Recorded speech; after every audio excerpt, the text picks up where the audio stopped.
Hello, hello. Hey everybody. Apologies for the slight delay, but thank you, Finance, for streaming today. Baron Davis will be joining us shortly, and hopefully we can have some fun with all of you. Absolutely.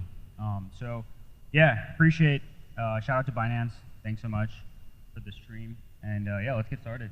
So, I would just love to learn about how both of you got into Web3. And obviously this is Ross Gold, our brand ambassador. And yep, and I'm Austin, Strauss, CEO at Neural Labs, CEO. and Sonny's my co-founder. And Ross is someone who we had a great relationship with and thought it'd be a great person to bring on. She's, of course, an excellent spokesperson and big enthusiast in Web3, and I think we could, here we go. Here we go. The man, the myth, the legend.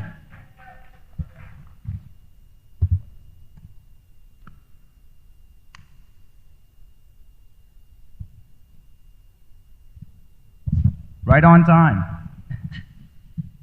I got stuck in like a Web3 conference trying no signs to get here. No worries, man. We're glad to have both you and Ross. We were just getting started, and we were gonna, I think it'd be great to ask both of you kind of how you got into Web3, and what excites you about the space as it stands right now. All right, sure. So first of all, hi everybody. So nice to see you all here. Thank you for joining us on stage for this Neural conversation. I want to thank the founders of Neural for having us on stage here, and Sonny and Austin, and of course Baron Davis, NBA All-Star and Superstar, and also entrepreneur and investor. My name is Ross Gold-Onwude. I am the least famous person here, and I am a broadcaster. I work at ESPN. I played basketball, and so when Neural came around, it was a natural extension for me to be interested in wellness and health. And then for me personally, I'm an angel investor, and I'm a participant in the Web3 space. I'm curious. I'm like a normal person who's here and learning and been pretty active. And so when Neural hit me up, or hit my agency actually, and we were connected in that way, when I heard Austin discussing and Sonny discussing what they were bringing up, I felt like there was real substance to what you guys were talking about. I felt like it was also kind of still kind of peaky, definitely pre-bear market NFT crypto space, and there was a lot of fluff. There was a lot of like quote, nonsense, a lot of craziness going on in the space, and I was literally searching for something of substance using blockchain technology. And when you guys came up with an idea of utilizing blockchain technology to like empower everyday people via their ownership of their information on blockchain and the ledger and the ability to see it and own it, it makes sense conceptually. The execution will be hard, but conceptually I was like, I want to be on the side of positive, meaningful use in this space. Really appreciate that, Ross. I think one thing that really resonated with both of you was, the access point of healthcare and the access point of holistic medicine. And the fact of the matter is that there are large portions of the population in the United States that do not have access to the suite of services that some of us do. And, speaking to both of you, both about your past and what excites you in the space, it was really heartwarming to see that, we actually have the opportunity to provide services that otherwise might not be provided for people that really need them and deserve them. So can you break it down even more simple? What is Neural? What is the service you're providing? I will give the 30-second talk to me like you're a child of what Neural is. So you have a lot of data out there that's yours. It's in silos. It's highly valuable. And right now it's being taken from you, scraped, and depersonalized and basically monetized. And you're seeing nothing for it. What we're doing is the opposite of that. Consolidate your data. Your personal data is 300 times more valuable than the depersonalized data is being monetized, and then provide you the opportunity to share, rent out, or sell that information to whoever you want. That's dope. I like it. Right? That's dope, right? I like that. It's dope. We kind of geeked out when Austin and I met because as an athlete, right, our insurance is taken care of in college.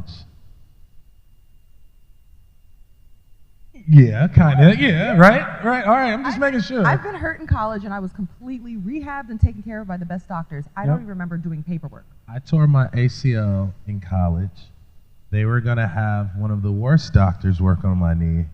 Well, I wouldn't say he was one of the worst. He was just old, and it was a bunch of bad cases. Like, I walk in the locker room, you know, in college, and you see a dude like sitting there, like, what happened to you? He's like, man, my ACL, and he got a scar this big. So I actually went and took a loan out after my freshman year when I tore my ACL, and I used that loan to pay for my surgery. Wow. And because I did not trust that doctor. He had ditto Ed O'Bannon, you know, everybody's like, and remember, ACLs were like the big thing. So everybody's ACL was deteriorating. And so I went to Curlin Joe, which was like the Lakers doctor, Dr. Lombardo, and I sat down with him and I was like, yo, I cannot afford this surgery, but I can afford to take a loan out to pay for half. If I make it to the NBA, I'll just pay it in full. And so I say that to say, I didn't have insurance. I was on welfare from a child all the way, you know, all-American, right? Get to college. Do we have insurance in college? Yes, you said we did. All right. Didn't use the insurance, pay for my own insurance. Get to the pros, have insurance, but don't know what the hell it is, right? Don't know how I'm covered, my family covered, things like that. Then get out of the NBA and then realize that there are a lot of guys that don't have insurance, right? And don't own their data and don't have a policy. And so for me, neuro is personal, right? Because I know if I'm in search for, you know, self-ownership, right? And a community and a collective of people who are thinking the same way, right? Then I can start thinking for the older athletes, you know, that played in the NFL, and there's no insurance for PTSD or concussion protocol, right? So if they don't have insurance, their family don't have insurance, right? That high school kid that's coming up that gets injured doesn't have insurance, right? And how do you get people to like vest into a system and an ecosystem that works for everybody? Yeah, and I'd like to hit on something you said, not trusting the doctor. Does anyone here raise your hand if you know what KPIs are actually used to measure performance of a physician? No one's raising their hand. There's a reason that no one raised their hand, because you can't find that information. It's not required until more recently, at least. It has never been required to disclose the quality or the capability of a physician with any KPIs or metrics around any surgery or any performance. So you literally come down to trust.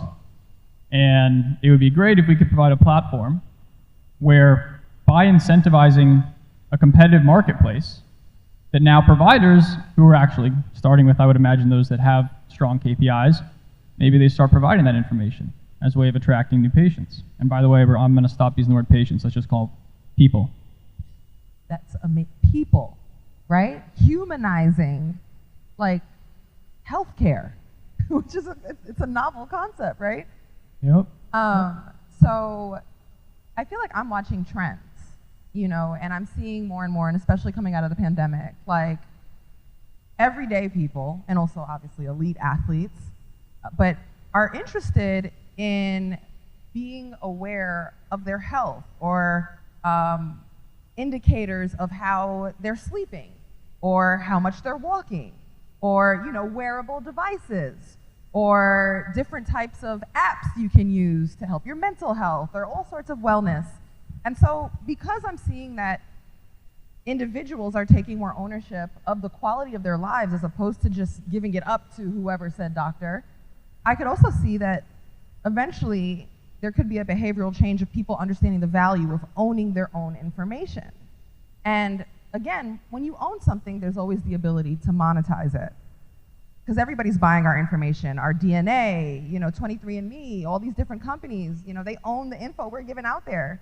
And we don't. And I know for me, I'm not even going to sit here like I'm, you know, so thoughtful about it. I will give away my information for a 15% off coupon. I give my email every single time. They're like, do you want your email? I get an email on every holiday special from just about every company. I don't even know what cookies I'm accepting. let alone my personal health. I mean, it's an exciting concept, and I guess my question for you guys would be, what do you think is going to be the biggest hurdle as far as getting people to understand and adopt this behavior? Biggest hurdle, I think there's a few. I think one is probably the elephant in the room is that healthcare, just like education, these are the two most regulated industries in the United States. And as a result, been incredibly slow to modernize, incredibly slow to adopt new technology. And that's why the approach that we think makes the most sense is let's empower people first. Let's empower people with their information, gamify an experience, provide monetary avenues, and over time, as you build more and more users, well, if you're a company that's not on this, your competitor is. And the most important thing is just to make it simple. Like, we want to make it so easy for people where they don't need to think about it. They can actually just access the information that they never had access to, and now things are personalized. I mean, this entire journey has been personal. You know, we're so excited to have both of you a part of our journey, and it's very meaningful, you know, what you guys do day to day. And this is, I think, a beautiful opportunity to actually help people at scale with technology that is still being developed, but we can actually bring to the mainstream and the masses. So. And actually, Sonia, if you don't mind, I'd like you to kind of give your personal story and what your family experienced, because I will say, you know, when Sonny and I started this, it was actually from a place of, you know, a little bit of anger, a little bit of pain from personal experiences in healthcare and wanting to actually, you know, create a system where that kind of ambiguity, that kind of, you know, why did this happen, becomes a lot more clear. Yeah, I mean, I think, you know, my story is relatable to a lot of people, actually.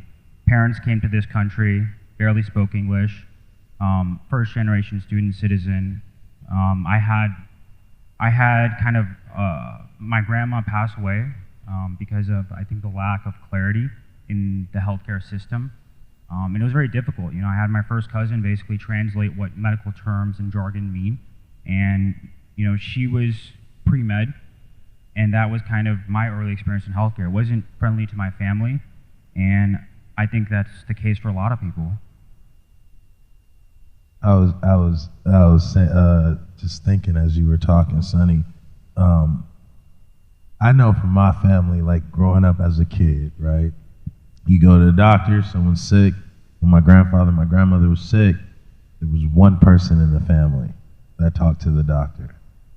And that one person, or maybe it was two people, the people that are allowed in the room, they're getting the information that is translated, you know, from doctor or nurse to patient, right?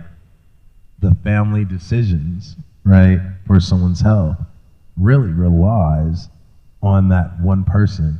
And usually that person is just responsible and organized and like emotionally in check, you know what I mean? And so when I think about, you know, this opportunity, I can go to my community, and my community can actually assess, articulate, simplify, right, what's happening in this hospital room, or translate, right? And we've never really had that, you know, outside of our family environment, unless we have somebody that's in the medical field. So a lot of people that are, I would say, not insured, right, or barely insured or fully insured, are just not aware of how information travels and how easy access you should have to the information that you need to make the right decisions for better health care. That is such an interesting and excellent, you know, point that I feel like sometimes from communities that, you know, people on this stage come from, you know, where we've come from, there isn't the motivation maybe to, or even the understanding, the education, and to like understand how to navigate healthcare, wellness, what is right for your body, what is right for your family, what is the doctor saying, and therefore you might skip it or you might not prioritize it. So like, it's an interesting point, like the penetration of underserved communities because they're motivated via their ownership, via when it's yours, you care more, you know? Absolutely, absolutely.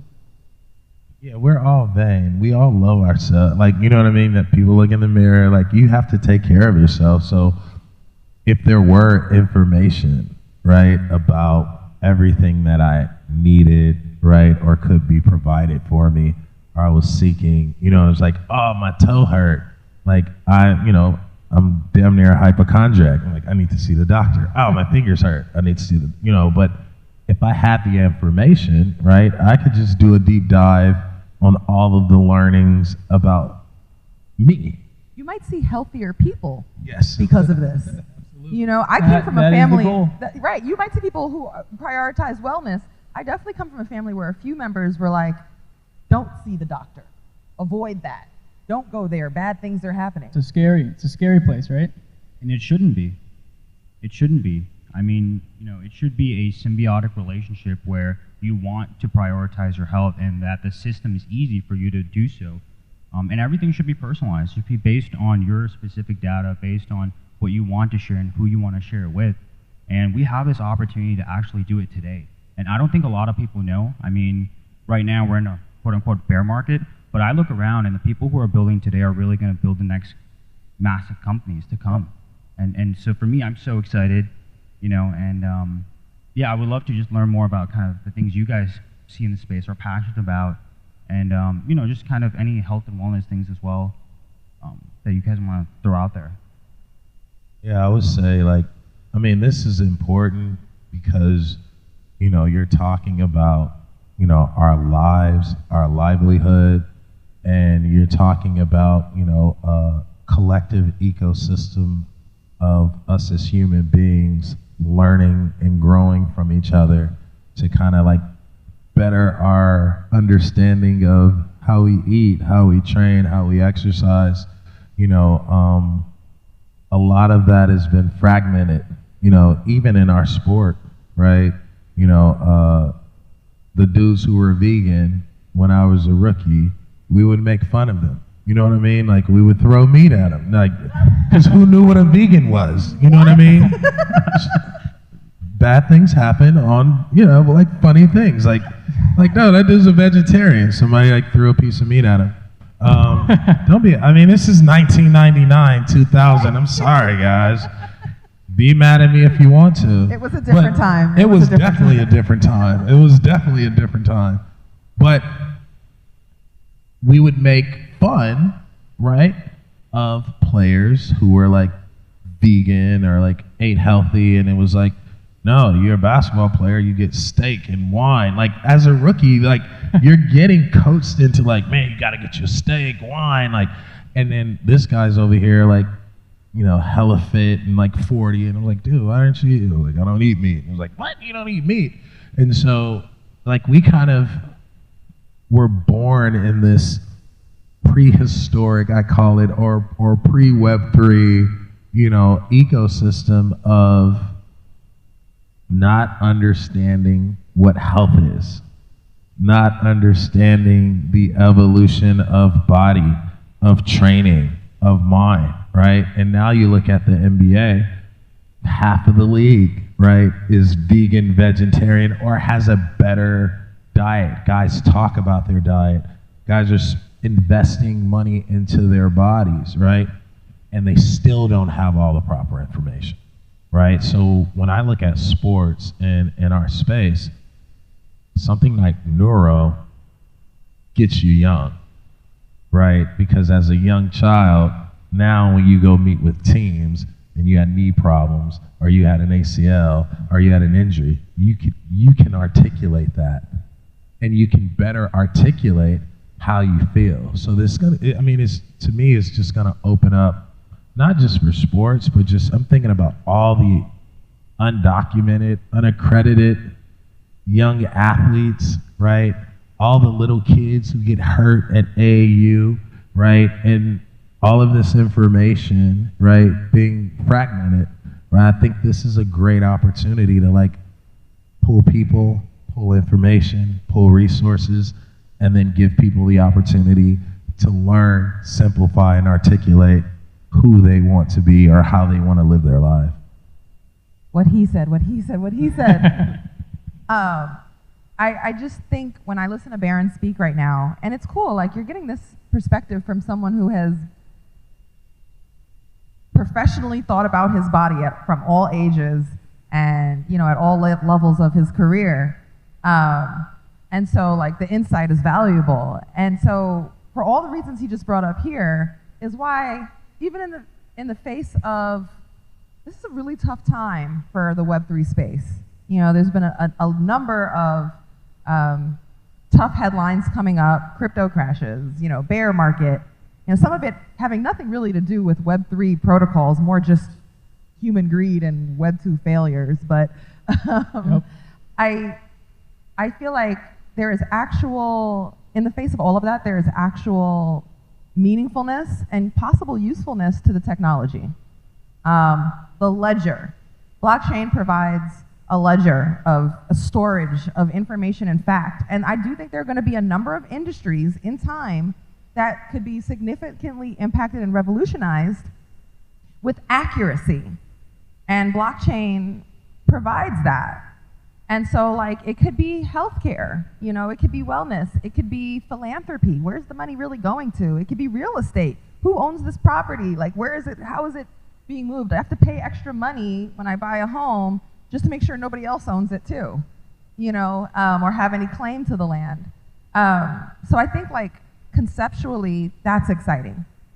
And so long term, you know, I'm bullish on how important this could be. I think the concept of ownership via blockchain, that, you know, you own your health, your data, your personal information, is really valuable. And I think it's a concept that the majority of people in this world don't get to consider. Like, a few percentage of people own things. Most everybody else is consuming something and giving the money, the clout, and the, you know, everything else to the true owners.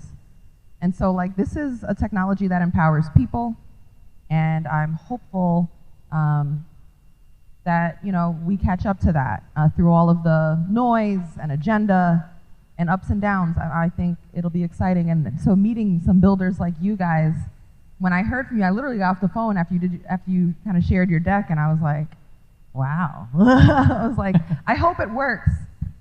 You know, there could be a million reasons why a new company doesn't, but if it, you know what I'm saying, but at least you guys are on the right side of, like, how do we positively use this new technology to help people? 100%, and it's funny you're bringing back to memory lane, our first conversation where you said you're spitting bars. And that probably is a direct quote. Yeah, and that was only 4 months ago. And this is everything we're talking about, that's coming out this coming year. This is going to be real. The company's only 9 months old, and we're that close to actually launching this product and empowering people, not just with their information, but providing an opportunity for people through real data to ask and answer the question, who am I? And, you know, you asked earlier, I'm thinking about just what you're saying here. What are the headwinds? Well, let's stop talking about Web3 and just start talking about utility and value generation. This isn't just a window of, you know, Web3 are these things. It is, no, this is a technology that has opportunity to create exponential value. So let's pursue that, and let's focus on what that value is and where the utility resides. And this is something that I know you guys are very passionate about. Sonny and I talk about this all the time, and people are like, oh, so you're a Web3 company. No, we're not a Web3 company. We're a health and wellness ecosystem that empowers you to collect, store, and monetize your most valuable information. That's it. Bingo. Bars. Boom. Bars. That's a bar. Right? This guy taught me everything I know about a DAO too. You broke down DAOs to me, and when we were going over the platform, I was like, all right, like, I understand DAOs, but I don't understand DAOs. I think basically he did a master class for me as an investor. For like, it was 3 days. In the studio, don't forget. Yeah, it was like with a whiteboard. We were going at it, and I was like, this makes so much sense, right? When we talk about people. And I want to say this before Gary Vee gets quoted on TV for saying this. Web 2 is over. There's nothing else to be built. What else can you build in Web 2? Everything is cloned. Everybody has a streaming app. Everybody has a marketplace. Everybody has merchandise. Everybody has distribution centers. Everybody has video games, right? And so, to me, like, what else are you, like, who's gonna build some original shit in Web 2 right now that everybody's gonna be like, oh yeah, like, we've never seen that before. Okay, so we've seen it all. What's next, right?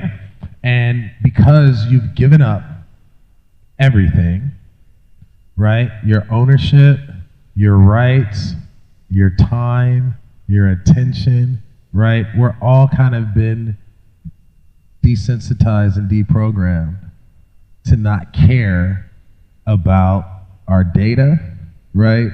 Not care about what we want or who we are, and not care about the people that we need to be relatable to, right? Or tribe or community. And so I think Web3, right? And we don't say Web3, we just say, you know, whatever it is right now. Ecosystem building, right? Blockchain, what blockchain is giving us the ability to do is build ecosystems of ownership, of understanding, right? Of community, and then to be able to have access, right? To the information, right? To the resources, and then also have the help of people who are going through similar shit as yourself. And so ownership means collective ownership, like-mindedness, and all the things when you go back to, you know, when Web 1, 2, 3, everything was always about community. And I think the beauty of where we're going now is communities are gonna be able to own their community. And that's the beauty of, you know, blockchain, or, you know, the web space that, you know, the migration that we're going into. So we're rounding out on our time here, and if you'll allow me, I'm not the host of this panel, but I can't help myself. I host for a living. So for you two, can we look forward? What do you hope for Neural and the industry in 5 years from now or into the future? I want to just have us flip the script and prioritize the person first. Prioritize the individual. And you know, last year Sonny and I were here, and we were sitting out there and didn't really have a fully fleshed idea. We've probably gone through 50 iterations since. And we were joking when we left that, you know, we're going to be on stage next year. We're going to have you know, an idea that actually exists.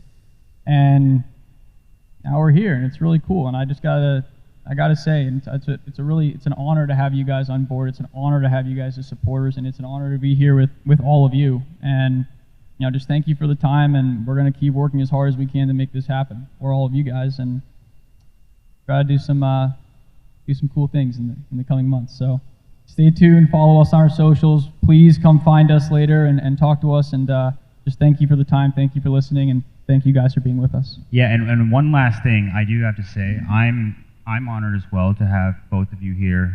We've spoken to a lot of people, but you have hearts of gold. You actually want to do good for the world, and that's the type of people that we want to build with, be surrounded with, and just go all the way with. So thank you again. Absolutely. For being here. It really does mean a lot. Yeah, and I would well, no need to clap for us. We need to clap for these dudes because, one, I mean, this lady is an angel. She is she has gold in her name. She is gold, and she's on TV all the time. So she is the most famous person up here. But I think that the way you two are approaching this business, right, with the intent, with the purpose, right, and the way you're going about it, right, thinking about people first, thinking about community first, utility first, right, and not thinking about yourself, right, is why you here this year and you're going further and further and further. And I just want to give you guys a round of applause because we need to champion projects, products, companies like this in order for us to like really win together, right? The whole last year was like, let's do this shit around a janky ass photo, you know what I mean, of like an alien or some shit. Like we should, we should be doing this around something that matters, right? To our family member, you know, to our neighbor, right? To our friend. And so this, I want to commend you and say, keep going, keep pushing. I'm here, I'm with you, 10 toes, marathon, race, let's go. But I do want to give you your flowers so far, because this is what we need to be focused on as we're building in this space. If you are building in this space, this is the utility that you can partner with to bring relevancy to your project, to your community, right? This is not a trick, you know what I mean? It's not a trick, it's not a PFP, it's not a, you know, shooting a basketball with me. This is like life-changing shit, right? And this is an opportunity where if you have it, then you can also give to others. So thank you guys for having me a part of this. I'm super excited about everything that's happening. Thank you. Thanks, everybody. Let's change the world.